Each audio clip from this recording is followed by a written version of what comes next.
all of you who may be viewing or listening to us, not only in America, but the world. It is Monday, January 9th, 2023. Whoopee! Our first installation of Issues and Answers. I am your host, Norman A. Carter Jr., and once again, a happy new year to everybody. Now, please tell your friends and neighbors that we can be viewed via smart television, smartphone, or nearly any dumb computer. All that is required is that you type in your browser, WCEG then click enter. And on the next screen, click the live stream tab. Smart TVs are easy.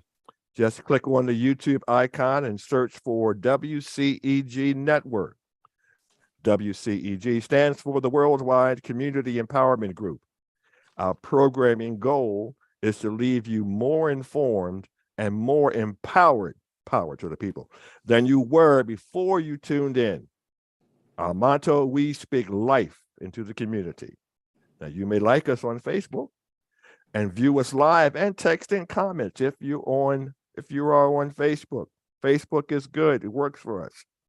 You can follow us on Twitter and on Instagram at WCEG_talk_radio and at WCEG Network. Please keep in mind, especially for this program, the topics and opinions on Issues and Answers are those of the host and my guests. They are not, I repeat, they are not the opinions of the WCEG management, so don't harass my manager. These shoulders can and will handle your vitriol and your admiration. This is my show, and these are the words and opinion of both me and my guest.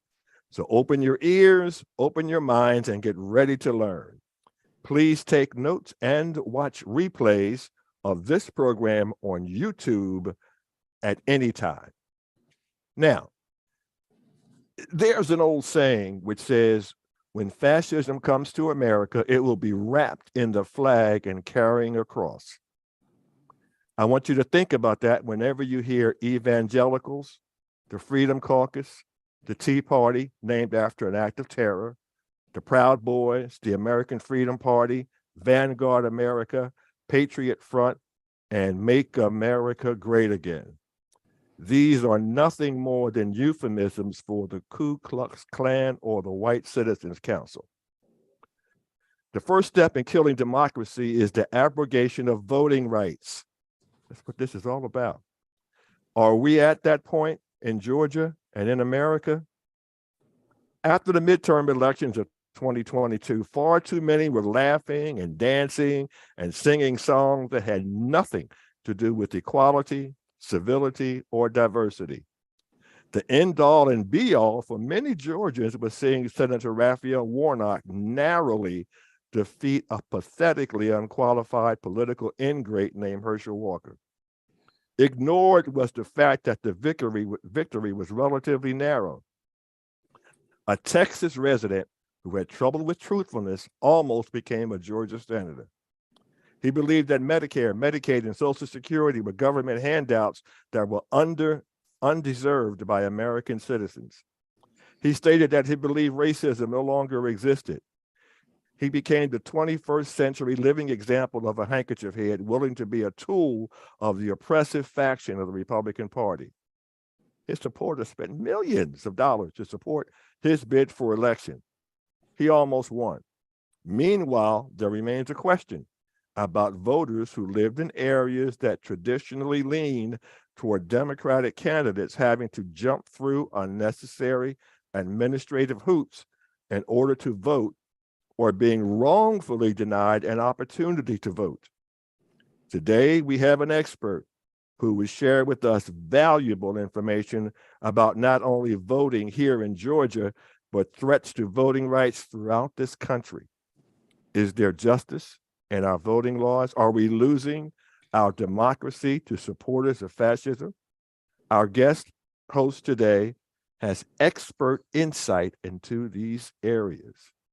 Now, let me inform you a little bit, just a little bit, about our guest host today, Dr. Barbara Arnwine, Esquire.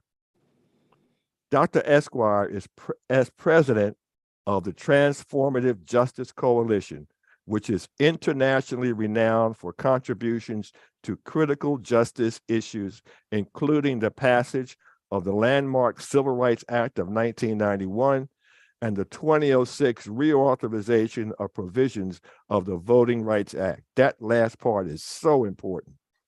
Currently, she also serves as co-chair and facilitator of the National Commission for Voter Justice, the Millennial Votes Matters convenings, and the Voting Rights Alliance. She was the head of the Lawyers Committee for Civil Rights under Law from February 1989 until June 2015, and holds an honorific title of President Emeritus. She has served as the Charles Hamilton Chair of the North Carolina Central University School of Law from 2016 to 2017. Remarkable, and has also taught at the Columbia University School of Law. See, we got experts here. She also created the legendary Voting Rights Map of Shame. I hope we talk about that today, in 2011, which exposed the new modern wave of voter suppression in the states. Her groundbreaking civil rights and human rights advocacy has been honored with many prestigious awards. And she is the radio host of Igniting Change and is a regular presence in the national media and often quoted in the press. She's a graduate of Scripps College and Duke University School of Law. My son would like that. She continues to champion civil rights and racial justice issues nationally and internationally in the areas of housing and lending, women's rights, especially issues affecting intersectionality in African-American women and girls, community development, employment, voting, education, policing restructuring, one of my loves, and environmental justice. And on May 2nd, 2021, Duke University conferred upon her an honorary doctorate of law. Dr. Arnwine, welcome to WCEG. We are just so proud to have you on this installment of Issues and Answers. You have no idea how much it means to me to be invited to be on your show. And I am very honored and looking forward to this. This is my first, I think, radio appearance this year. Since on another show beyond my own. So Thank you for having me. Oh, we're happy to have you. We just want to jump in with so much stuff, and I hope we have time to get into it. I would like to, I went to your website, and when one peers under the umbrella of the Transformative Justice Coalition, one sees that your organization tackles a wide variety of human rights initiatives. Can you give us an overview of these initiatives? Yes, thank you. We do a lot of work. A lot of people, when they think about the Transformative Justice Coalition, they know us because of the advocacy that we do on voting rights all over the country. We are active in numerous states. For example, in October of this last year, we did a 14-state bus tour that lasted over 2+ weeks. And we started in Minneapolis, and we went all the way to Jacksonville, Florida. We stopped in 23 cities, 7 HBCUs, and did everything that we could to really inspire people to vote, and for people to vote in the November 2022 elections. And we registered voters, we educated voters. It was so beautiful. My heart still sings, thinking about how wonderful it was, at Morgan State University in Maryland. A young man came up to me and said, because we said, you got to register to vote. We did that everywhere we went. And he came up to me and said, I'm having trouble. Can you help me? And he and I, talked, and we got him registered. And I was so happy because, you can register online in most states. And we were just, delighted. And that's a personal, one for me, but we registered hundreds of people. So I'm beyond happy with that. And so people know us because we're out there on the front lines. And then, of course, we went to Georgia for the Senate runoffs. And we weren't playing in the Senate runoffs. Not only when I say we went, everyone, I'm not just talking about myself and my staff. I'm saying that when we were in Georgia, 21 young people from around the country, and I'm talking about Gen Zers, came and joined us in Georgia to do everything from canvas, knocking on doors, to sign waving, to marching, to votercating, to doing direct voter outreach, education in parks, on the streets. I mean, they did it. And they were absolutely fabulous.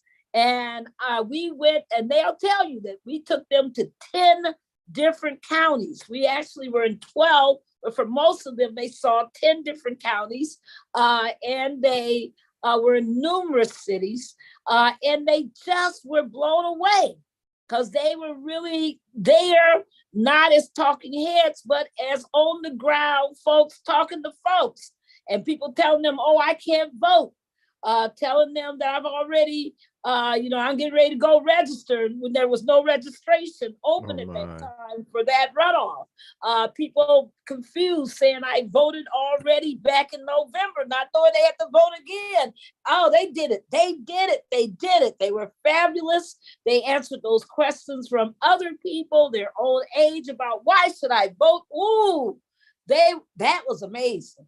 To see those exchanges. I mean, so we're known for our voting rights, but we also are known for the work that we've done with the Ahmaud Arbery family, with the founder, the paternal side of the family, with Marcus Arbery, all of Ahmaud Arbery's aunts and uncles. And, when we got involved with the family, originally, they told us they weren't going to go to court. They said that it was all rigged, all already predetermined, that the guys were going to get off, that the system was behind them, and that they couldn't win, and that they didn't want to go to court because nothing good ever came out of the courts for their families. And and I told them, yes, you are. I said, yes, you're going to court. And they said, and I said, yes, you're going to court because I'll be sitting right next to you. Me and Daryl Jones, who is my co-leader, attorney Daryl Jones, out of Maryland, is the co-leader of the Transformative Justice Coalition, a former prosecutor and a criminal defense lawyer. I said, we will be sitting next to you every single time there's a court hearing. And don't you worry about it. And sure enough, we lived up to that. But not only that, think about it. The one thing I love about being, and working with the Transformative Justice Coalition is that not only did we go, Darren and I, but we brought 150 people to the area because they said, Barbara, the people here don't care. And I said, yes, they do. They just need to be motivated. Right. And they said, Barbara, they don't care. I said, yes, they do. They've been intimidated. We need to come in and let's see what we can do to inspire people to overcome that fear, to overcome the same feelings you have about nothing's going to happen. I said, let's do this. And we brought in 150 people for one whole week. You hear me? For 7 days. And we housed them, we fed them, and we marched through the streets of Brunswick until Daryl loves to tell the story that by the time the first trial was over, which we won, that he'll tell you that the people were organizing their own marches. And it was just, it was just gorgeous. I'm telling you, it was amazing. But you gotta believe in people power. You gotta believe in the people. You can't sit back on your behind and talk about what people don't do. you got to get out there and help people to do, and to give them the magic of activism and of productive, real activism. The other thing we do is, as you already heard me talking about, is youth development. We believe in youth leadership development, and we believe that young people are instrumental to our current fight for justice. And so we work with young people to become the best leaders they can become. We do trainings, we do history, we teach you deep tactical skills and strategic thinking. We work on these matters. This is very, very critical to us. So every year we train at least 150 young people to become voting rights advocates and leaders. And so that they can go home and do this work on the ground wherever they're from. So we're very proud of them. We really love our, Gen Zers, and when they get in, once they've been trained, and if they do work with us, we call them TJC fellows. Okay. So we believe in that. So the other work we do is, of course, all over the criminal justice reform spectrum. I believe that, cash money bail should not exist, that people should not be held in jail because they can't pay to, their bail. I believe, we believe very strongly in the need to reform our, broken criminal justice system. And we also are very active on race and sports. That's a whole different subject. And we're active on the in the international human rights arena, and of course, women's rights. Yes. So, way before the Dobbs decision, we were on briefs before the Supreme Court, briefs before the circuit courts, arguing for Black women and all women's reproductive rights. And we really, feel strongly on women's equality, equal pay for equal work. We believe that women should not, suffer because they become pregnant and while they are working, and lose jobs in that process. We believe that tip workers who are only paid mandatorily under federal law $2.35 an hour, we believe that shouldn't exist. Right. And you know probably more than I do about the racial history of tipped wages. That did not just come out of labor struggles, that came out of racial labor struggles. So there's so much, to be told, and and those are the works we do, and we do that international human rights. But that's kind of like an overview of our really strong programming, not to mention environmental justice. I'm listening to you and I'm having flashbacks because in some aspects you sound like the old core and also the women's rights organization. They were from back in the 60s and 70s. And I haven't seen this type of enthusiasm from any work, seriously, from any organization or anyone that I'm hearing from you.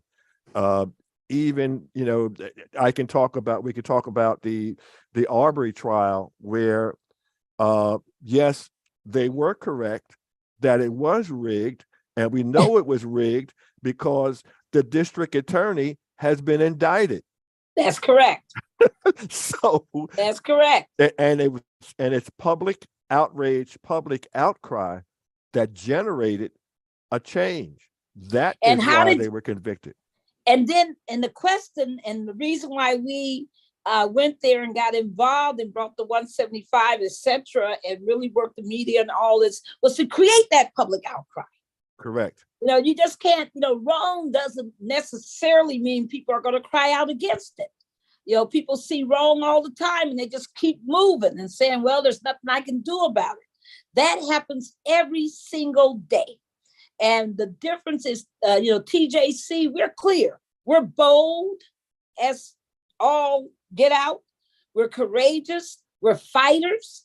And we believe that, we cannot, stay with the status quo of what this country is. It's got to change dramatically in order to provide justice for all people. So we believe that we have to be innovative and we have to kick conventional wisdom down the road to the side and keep moving. So we knew Jackie Johnson was corrupt. And you know what we told them? We said, we're going to get her too. My goodness. Because remember, this was before she was indicted. Correct. We said, we're going to make sure she's indicted. You got to have a mindset. If you don't have a winning mindset that says I can win, that if I bring my power, my commitment to something, that it's going to change. If you don't believe in yourself, if you don't believe in your power, then you don't move. You move because you get out there and you decide that you are going to not only use your power, but you're going to unite your power with others. Now, people are going to say, well, not everybody's with you. So what? Do you think everybody was with John Lewis on the Pettus Bridge? Do you think everybody was with King? Come on. Why do you think he wrote the letter from the Birmingham jail? It was in response to all those hundreds, all those thousands of pastors who were telling him, you are a disgrace to the profession. You're a disgrace to the clergy. You ought to go sit down. You shouldn't be out there demonstrating. You shouldn't be out there, giving, all this trouble to people, because the South will change on its own gradually, one day, somehow, some future. And he wouldn't go for that. He wrote the letter from the Birmingham jail. It's not a letter to Bull Connor. It's a letter to all those pastors, all those so-called leaders, telling him to not fight for change. And people get confused. They think everybody was part of the civil rights movement. That's not true. When Dr. King died in 1968, he was the most hated man in America. People forget that. Most hated man in America. And now on January 15th, people get their days off, because of his holiday. And people need to really understand, what it takes to make racial change in this country a reality. One thing, you just educated me a bit, because we had a program in November about elections. And one of the things that I brought up is that prior to the midterms, all of the media was saying that the problem that they saw was the turnout of millennials. And when you go look at the statistics, in some areas, millennials outvoted the seniors, who are your traditional high voting numbers. So now we're being educated into the reason why that occurred. And that's just amazing. That's impactful, because what you don't realize is that type of activism and commitment likely change the direction of politics in this state, not only in this state, but in the country. And that's impactful. That's impactful. Absolutely. I mean, one thing I've learned is, I don't listen to pundits. I do study them and hear what they're saying, so that I'll know, what kind of nonsense they're spewing out there. But usually it's just wrong. In 2020, what did they say, Norman? They told us, all of us, that it was going to be the lowest voter turnout in history. Yes. The lowest. They said because of COVID, because of indifference, because of 2016, because of Trumpism. They said it's going to be the lowest voter turnout in the history of the U.S. It turned out to be the highest voter turnout. And it wasn't because government did their job. It wasn't because the parties, quote, were doing their job. It's because groups like mine and others got out there and fought. Black Voters Matters, come on. They did some amazing work. The New Georgia Project, the Georgia Coalition for the People's Agenda, all these organizations all around the country, Expo, others, that did this great work, that risked their lives, that got in the streets, even when it wasn't safe, who showed up, showed out, and encouraged voters to take their power and use it and exercise it at the polls and taught people how to use a mail-in ballot. Most people, at the time, when you enter January 2020, only 10% of the American people have ever seen a mail-in ballot, ever used an absentee ballot. And we end up with, huge percentages by the end of the year, by the election time. And people were telling us, people will always tell you what you can't do.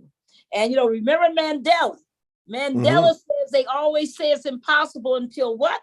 Until it's done. Until it's done. And on that same line, because that goes into one of my questions here, because Governor Kemp and Secretary of State Raffensperger, particularly after the last election, took a big victory lap when questioned about HR 202. I think, is that it? That's right. It's SB 202. SB 202. Yes. And the fact that they're saying that was not voter suppression, because look at the turnout. And my estimation of that was the reason that we had a large turnout was because we had activist organizations and people going in and educating the populace that, you know what, we're in danger of losing our voting rights, and you need to get out there and vote, or this is going to be a lot worse. And that's why we had to turn out. And, they just lie. Listen, people aren't afraid to just bold-faced lie. And they feel that they can get away with a lie as long as somebody calls them on it. And Kemp and Raffensperger just lied. Georgia, last year in 2022, had 1 million less voters for the midterm and 1 million less voters for the runoff. Right. And in the major loss of where that 1 million came from it wasn't that the people weren't robust at the polls. It was all those people who used mail-in ballots, all the people who used absentee ballots. Guess who got really slaughtered in that by SB 202? Black seniors. You tell Raffensperger to give you data that shows that I'm not right. Because they could not, they could not use their absentee ballots in that little, time frame they were given. Right. And remember, they had to apply by the 28th. They had to have them back by, a really close date. And if they weren't physically received by election day, December 6th, they didn't count. They could not be counted, even if they were postmarked correctly. It didn't matter. They had to be physically received. So one picture, I wish I could show you some of our pictures. I have to send them to you afterwards because, we got the receipts. Okay. One of our pictures is of us taking seniors to the polls, trying to do the best we could to overcome the barriers. Because if you need an absentee ballot, it means you got an impediment. You probably are physically disabled. You probably don't have a car. You probably don't have a way to get to the polls. You probably need help. And so we tried to do as much as we could, but we still saw that tremendous drop in the turnout. So what does that mean? That means, folks, that if you hadn't had SB 202, Stacey Abrams might have been the governor. It means that if you hadn't had SB 202, Raphael Warnock run by 5 percentage points, he would have run by 10. Right. It wasn't close, folks. It was never close. But they knocked out so many people. Well, one of the things that you were saying earlier, and I want to return to, is the power of the youth vote. The young people in Georgia are on fire. They were on fire in 2020, and they showed up and showed out in 2022. They were just amazing. I just think that people love to talk bad about young people. They're too indifferent. They're selfish. They blah blah blah. Listen, folks, our young people are amazing. They're awesome. They're tremendous. They give and they care about this country, and they are the ones who led the fight in 2022 of going to those polls. And when they were questioned about why they went to the polls, some 30-something% of them said that they went to the polls to save democracy. Do you hear me? Save democracy. To save democracy. Who does that? I mean, what political cohort is going to tell you that? It's just amazing. And I just think that we have to keep building, because that core in 2024 people, when we go to the polls in 2024, the largest voting bloc in the country will be people between the ages of 18 and 40. Wow. And and as I said, I checked the statistics from the midterms. Yes. And that was just shocking. Yes. It was shocking. And I think that this is going to cause a rethinking, or should cause a rethinking, by those people, by the two major political parties, in how they campaign and who they campaign to. Because one of my questions was about the millennials, and and of course we had the groups that you mentioned, but the very fact that if you look at only what I could see on TV, Raphael Warnock and Stacey Abrams campaigned at colleges and universities. Yes. And there was never a picture of the Republican candidate campaigning at any school or college or university. In fact, campaigned in rural areas that are traditionally racist. And oh, Norman. When we were walking in the, because we walk these streets through so many cities and towns in Georgia. When we were in various places, I noticed that you saw no Herschel Walker signs in any Black communities. He did not target the Black community. He gave up on them. Mm-hmm. And what I noticed was in white communities, I started seeing Herschel Walker signs. In fact, when we went to Brunswick, Georgia, to the Glenn County and united with the Arbery family again, because they become these amazingly strong voting rights advocates. When we united with them, we went back to Satilla Shores where they killed Ahmaud. Right. And we marched down the street where they killed him, and to the house where they got angry at him for stopping and getting water there. Mm-hmm. Never stole a thing, never tried to steal a thing. But we went to the house there, and as we're marching down the street, what do I see everywhere? Herschel Walker signs. That's so it telling. Says everything. Says everything. I will stand by my description of him. As I said earlier, he's a tool. He's no longer a tool because he's no longer useful. But definitely, and what had happened is that most of these weird candidates that Donald Trump backed, most of them lost.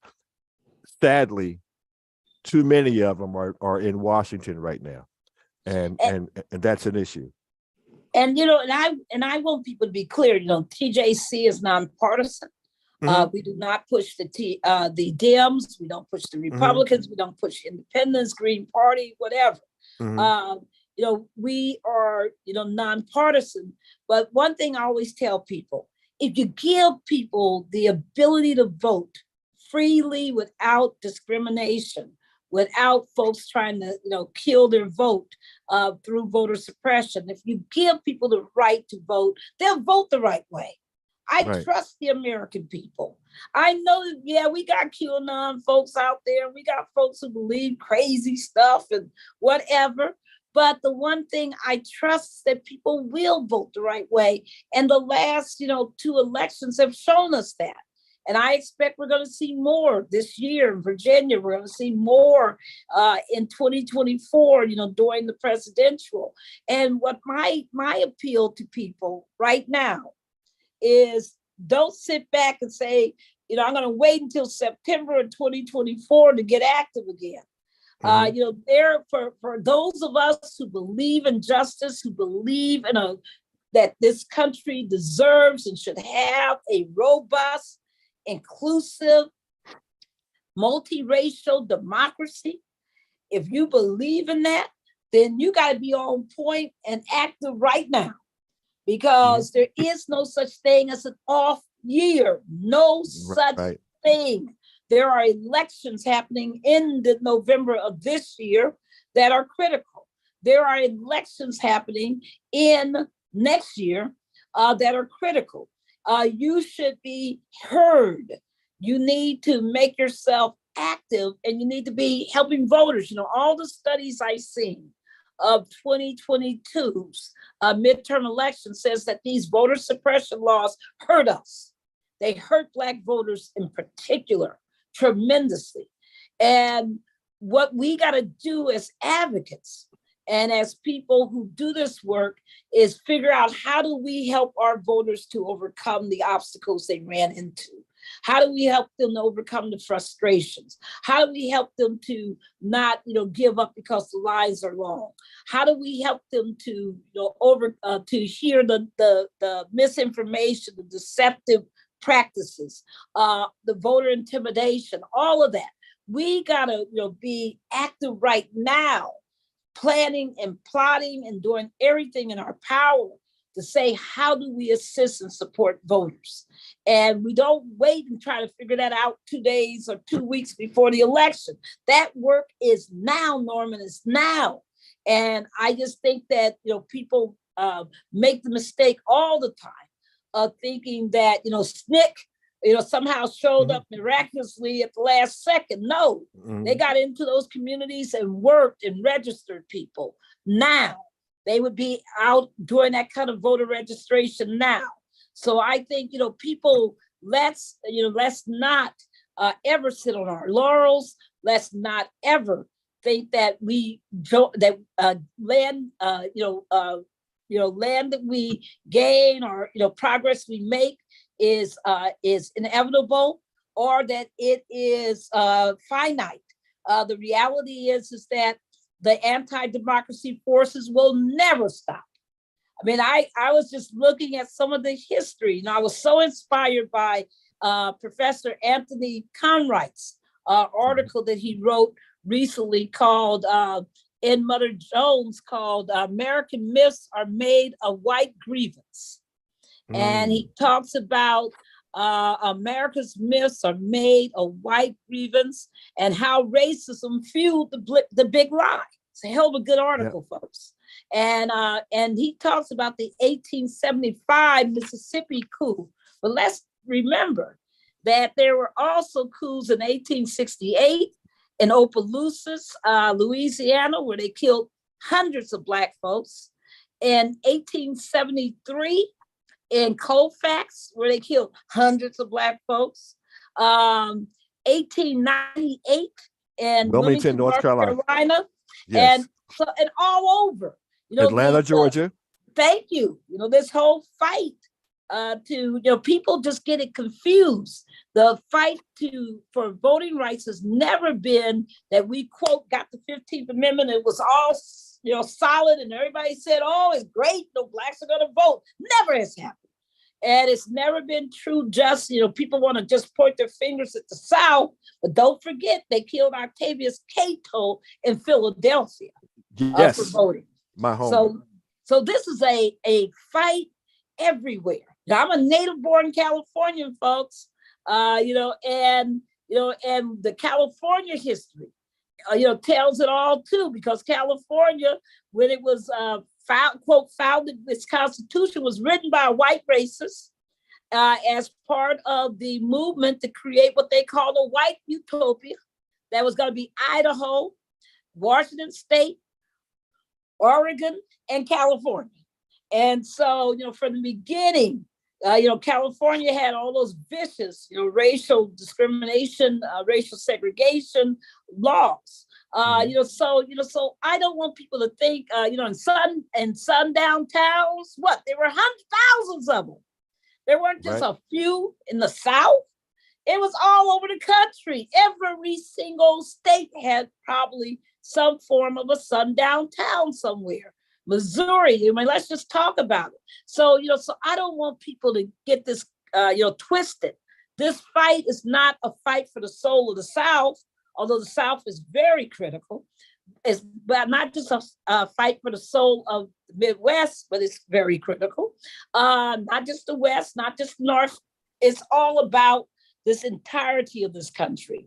And we got a fight on our hands right now because the failure to pass federal voting rights legislation last year was critical. It was a huge mistake, huge mistake.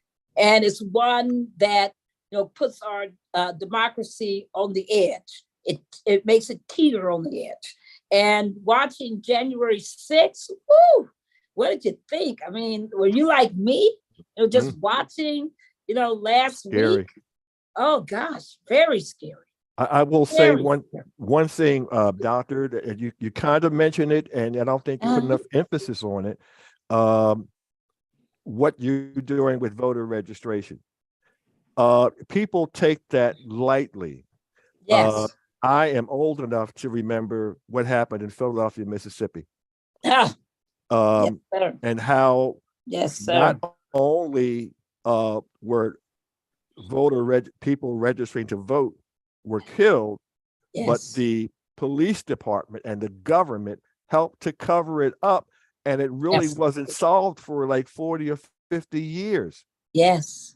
This is something that can't be taken lightly, because as you're saying, these people who want to suppress voting rights, they're willing to die to do that. Absolutely. And they're willing to take you out of here to That's keep right. you suppressed. And people don't realize that. Those people and some of their devotees and relatives are still here with us today. And a whole lot of them sitting in the House, the House of Representatives. Yes. Who were election deniers, who didn't want to certify the election, who were there, and also and a lot of, we know that out of those thousands who stormed the Capitol, that only 990 have been prosecuted. So let's just realize this country is full of folks, not only who were involved in Jan 6, but new recruits. Because one thing about the monster, the evil, the hydra-headedness of racism, and racism and fascism always are like this. They're inseparable. Right. They're the same thing. Is that that people forget that it keeps fueling itself. It has to keep eating its young. And that's one of the realities. Well, one of the things, and I'll let you get a drink of water on this one because this is a little long, that I wanted to talk about was voter suppression, particularly here in Georgia. This will take a second to read. In 1964, State Representative Denmark Groover stated on the floor of the Georgia House of Representatives, this is a quote, "The Negroes and the pressure groups and special interests are going to manipulate this state and take charge." This was the genesis of runoff elections. Taxpayers are paying millions of dollars to preserve this policy. And the runoff elections means you have to have, on a close election, if you don't have 50 plus 1% of the vote, then there's a runoff. And this was racist in nature. And my position is that this is not solely an African-American issue. That's nearsighted. Every Georgia citizen is paying taxes to keep this racist policy in place. Secondly, do you find it strange that we have not heard any minority or African-American legislator calling for an end to this racist and costly policy? Are they ignorant of racist legislation? And is there currently a movement to end runoff elections, to your knowledge? There needs to be. There needs to be. We know that, ironically, the Secretary of State has called for the end of runoff elections in Georgia. Ironically, because he's tired of it.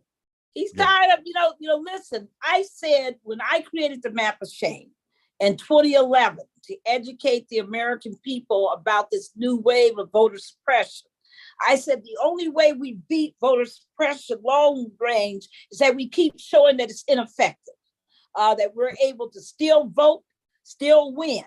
And that as long as we're winning, they're going to keep, searching for some other, way of trying to block us. But if we keep, showing that you can't block us, that we will always overcome any obstacle you try to put in our way through our creativity, through the creativeness that, Harriet gave us, that Frederick gave us, that Marcus gave us, that Malcolm gave us, that, that you can't stop us. And if we do that, then at some point they just say, oh, heck, we're wasting our time, wasting our money, but it takes a lot. And they're nowhere close to that right now. Nowhere close to that. They're so convinced that, that they can win. Remember, when they came up with the runoff and a lot of these strategies, it was based on the assumption that nobody Black could ever get 51%. Correct. Because the whites, racially polarized voting, that the whites would always vote for whites, and that the Blacks would never have the numbers because they were too small a percentage of the population. And as demographic changes happened in Georgia and elsewhere, and Norman better than I do, that you got, people in Georgia now, a lot of Latinos, a lot of Asians, you've always had Native Americans, that you got, a lot of African Americans. 37% of the voting population is African American in Georgia, higher than its actual race, actual population, because we vote, and we're that eager to vote. So they're mad because when all these groups get together, and then you got the young people. And you got young whites who are saying, oh, no, I don't like none of this. Right. So when you put them all together, that's how we win. And they're just mad. They're mad at that coalition. They're trying to do everything they can to destroy it all throughout the country. And I just want to say to people, as hard as they fight against us, we got to fight for us. We got to fight for it. No matter what they say, no matter how they try to stop us, that we never, ever give up, that we are clear about one thing, that our heritage, our motto, our mantra, are not just, our divine right, but our essence as a people is to fight, is to move forward. And the minute we get lazy, and we start sitting down, the minute we get discouraged, the minute we give up, that's when you're through. Now, on voter registration, let me just say one other thing. It's very critical, everyone, that when you register voters, that's not the end of the game. Voters have to be encouraged. Voters will not come out and vote if you don't urge them to. And it's not just parties. They don't want to just hear from somebody who wants their vote because it's going to count for that person.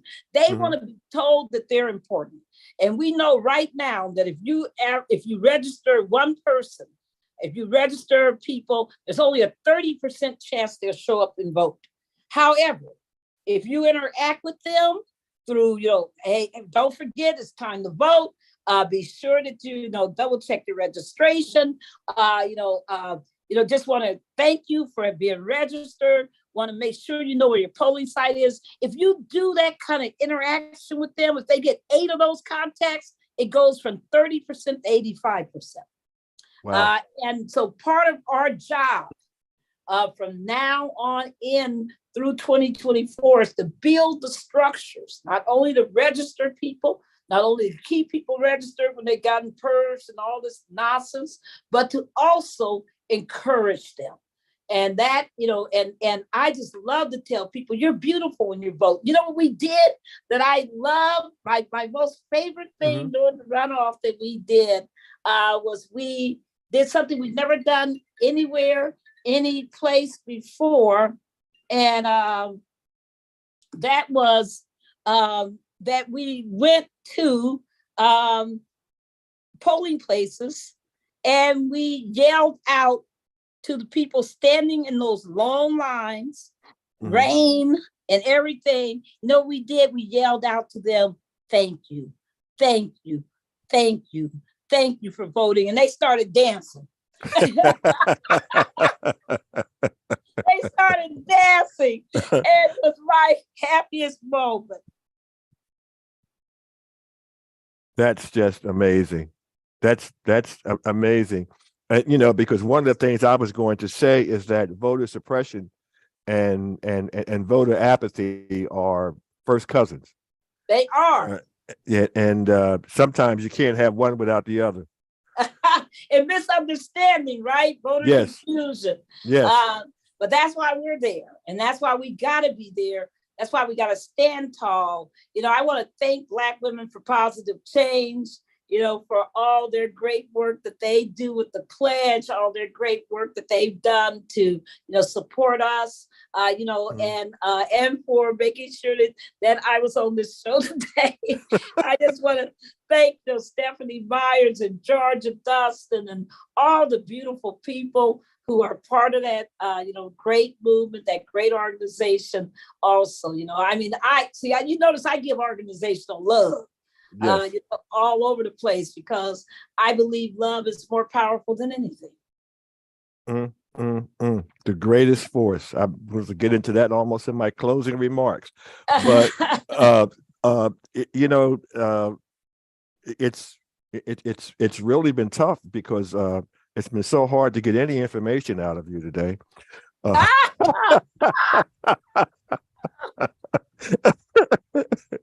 You're in my wheelhouse. That's what I live for. One thing before we get too far out here, the Transformative Justice Coalition's website. Yes. Could you give us some information on that? And please share how our viewers and listeners can access it, because I've gone to that website. I'd like for you to tell them about it. But there is a lot of stuff on that site that's beneficial. I mean, to the point where it tells you, I mean, you're I think you can go in there and find where your polling places are, or if you're registered. I mean, so please expound on that for just last few minutes here. Yes, you can reach us at tjcoalition.org. That's our website, tjcoalition.org. But we also have another really powerful website called votingrightsalliance.org. Voting Rights Alliance. You're going to find so much powerful information, people. You know, during next month, every single day, we're going to do an educational program, an educational publication on Black history and the history of voting. And so get ready. We're already working on it right now. Oh my goodness. Preparing for it. So every single day. So go to tjcoalition.org or votingrightsalliance.org, but also follow us on Twitter.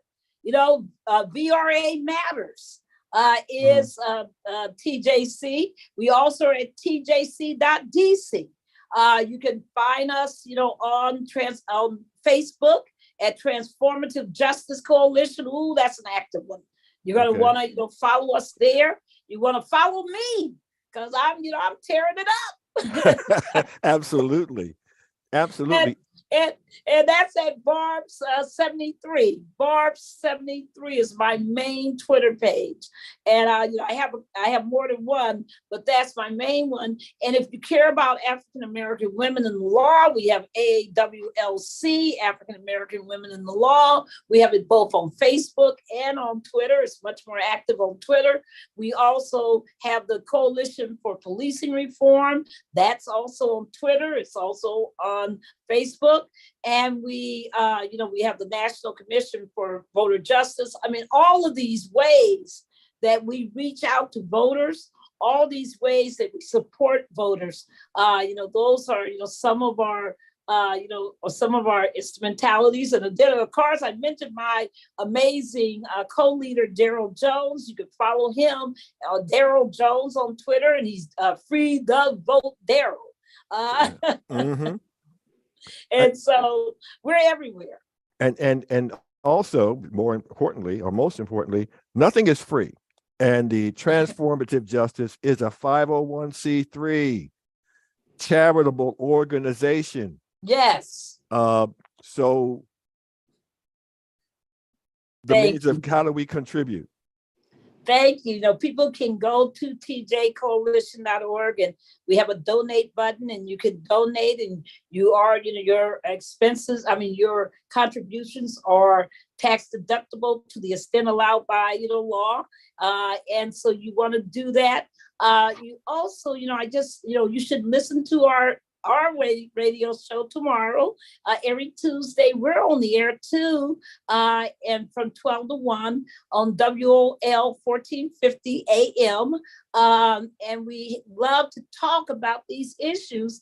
And, that's why I just, Norman, I'm so appreciative of you, because I know a great radio host when I see one. Oh, stop it. It's true. It's true. But thank you. Well, thank you. Well, Doctor, as we get ready to close out, do you have any closing remarks that you would like to impart to our audience? Yes. Everyone, look at the other people around you and know that you have an obligation to them, to help them to see their power, to help them understand that they can be voting rights advocates. Don't think, everybody thinks they need a PhD. Please, let me be clear about something. The most powerful woman in Alabama in 2017 was a Black woman who had no college education.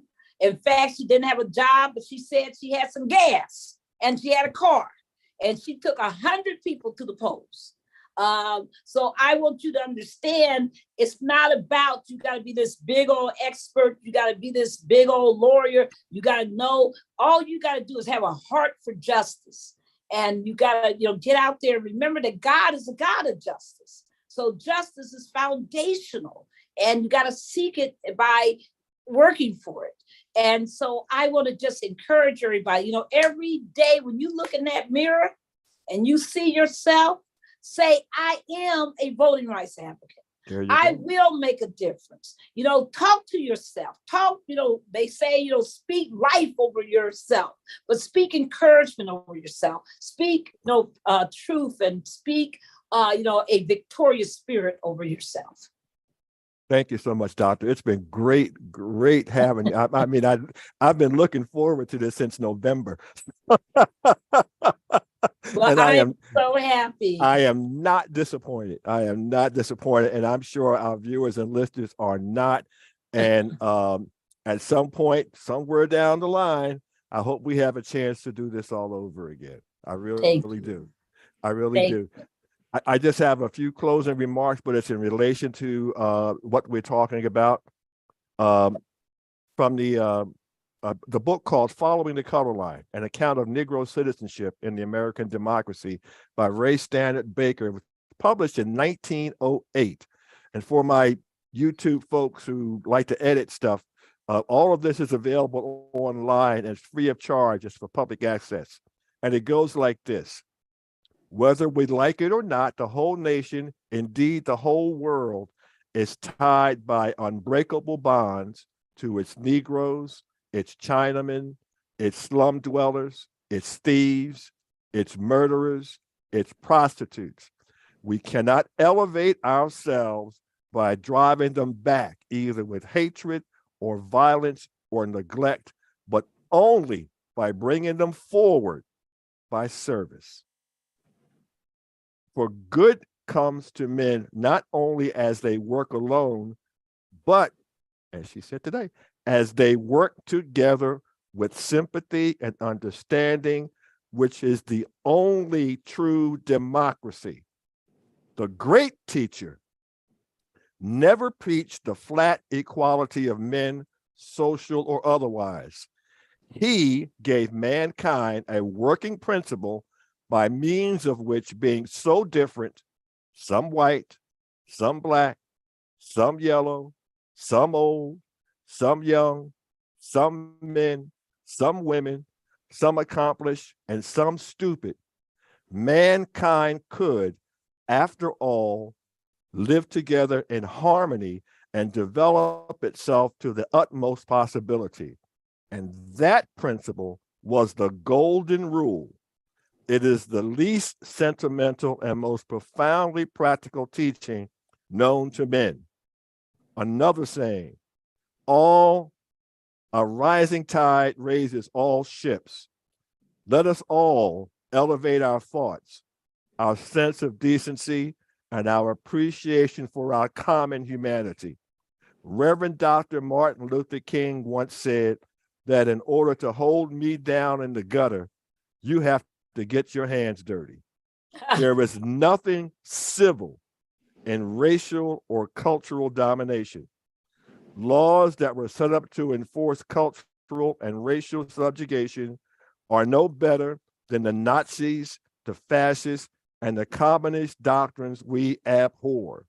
If your elected leaders are not challenging these policies, it is your responsibility to vote them out of office. Otherwise, your continued victimhood is assured. Stop voting based on race, on smiles, on party. Look at character, energy, and commonality with the goals you share with your family and your community. Party platforms change, but the needs of your family and your community never change. Be a committed and educated voter. Otherwise, you are little more than a tinkling cymbal in a cacophony of wimpy wailers. Woo! Ladies and gentlemen, we Woo! at WCEG thank you for joining us. Dr. Arnwine, it is so great having you. You've been a joy to speak with. I'm sorry that you're not more verbose, but I am sure that our viewers and listeners have benefited so much for our having you, and I thank you so much. I thank you so much from the bottom of my heart. So, ladies and gentlemen, that ends another segment of Issues and Answers. We look forward to seeing you in about 2 weeks. Until then, take care of yourself, and remember, register and vote.